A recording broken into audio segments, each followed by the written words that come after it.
ओम नमो भगवते वासुदेवाय नमः। ओम नमः शिवाय। जय माता रानी। फ्रेंड्स, कैसे हैं आप सब? आपका अपने ईश्वर कृपा चैनल में बहुत बहुत स्वागत है। आप और आपके परिवार पर भगवान भोलेनाथ की कृपा सदा सर्वदा बनी रहे। फ्रेंड्स, आज मैं आपसे पूजा के 20 नियमों के बारे में बताने जा रही हूँ।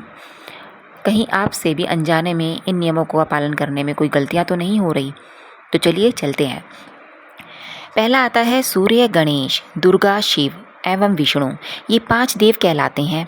इनकी पूजा सभी कार्यों में गृहस्थ आश्रम में नित्य होनी चाहिए। इससे धन, लक्ष्मी और सुख प्राप्त होता है। दूसरा आता है गणेश जी और भैरव जी को तुलसी नहीं चढ़ानी चाहिए। फ्रेंड्स, ध्यान से सुनिए, गणेश जी और भैरव जी को तुलसी नहीं चढ़ानी चाहिए। कहीं आपसे अनजाने में गणेश जी और भैरव जी पे तुलसी चढ़ाते हो आप, तो नहीं चढ़ाइएगा। थर्ड आता है दुर्गा जी को दुर्वा नहीं चढ़ानी चाहिए। दुर्गा जी को दुर्वा नहीं चढ़ानी चाहिए। चौथा आता है सूर्य देव को शंख के जल से अर्घ्य नहीं देना चाहिए। सूर्य देव को शंख के जल से अर्घ्य नहीं देना चाहिए। पांचवा आता है तुलसी का पत्ता बिना स्नान किए नहीं तोड़ना चाहिए। जो लोग बिना स्नान किए तोड़ते हैं उनके तुलसी पत्रों को भगवान स्वीकार नहीं करते हैं।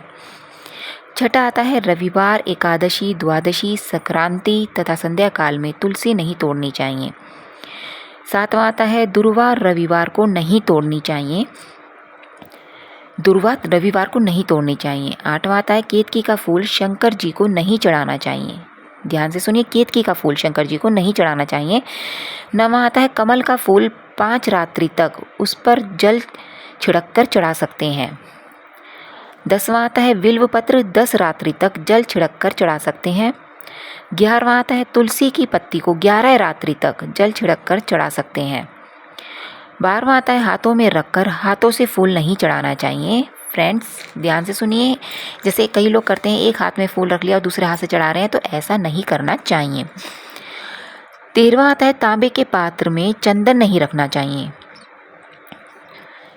14 आता है दीपक से दीपक नहीं जलाना चाहिए।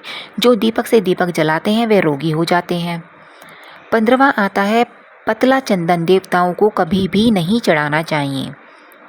16वां आता है प्रतिदिन की पूजा में मनोकामना की सफलता के लिए दक्षिणा अवश्य चढ़ानी चाहिए। दक्षिणा में अपने दोष दुर्गुणों को छोड़ने का संकल्प लें, अवश्य सफलता मिलेगी और मनोकामना पूर्ण होगी।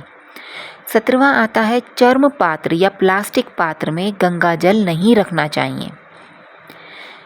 चर्म पात्र या प्लास्टिक पात्र में गंगा जल नहीं रखना चाहिए। 18वां आता है स्त्रियों और शूद्रों को शंख नहीं बजाना चाहिए। ध्यान से सुनिए, स्त्रियों और शूद्रों को शंख नहीं बजाना चाहिए। यदि वे बजाते हैं तो लक्ष्मी वहाँ से चली जाती है। 19वां आता है देवी देवताओं का पूजन दिन में 5 बार करना चाहिए। सुबह 5 बजे से 6 बजे तक ब्रह्म बेला में प्रथम पूजन और आरती होनी चाहिए। प्रातः 9 से 10 बजे तक द्वितीय पूजन और आरती होनी चाहिए। मध्याह्न में तीसरा पूजन और आरती, फिर शयन करा देना चाहिए। शाम को 4 से 5 बजे तक चौथा पूजन और आरती होनी चाहिए। रात्रि में 8 से 9 बजे तक 5वां पूजन और आरती, फिर शयन करा देना चाहिए। 20वां आता है आरती करने वालों को प्रथम चरणों की 4 बार, नाभि की 2 बार और मुख की 1 या 3 बार और समस्त अंगों की 7 बार आरती करनी चाहिए। 20वां आता है पूजा हमेशा पूर्व या उत्तर की ओर मुंह करके करनी चाहिए। हो सके तो सुबह 6 से 8 बजे के बीच में करें।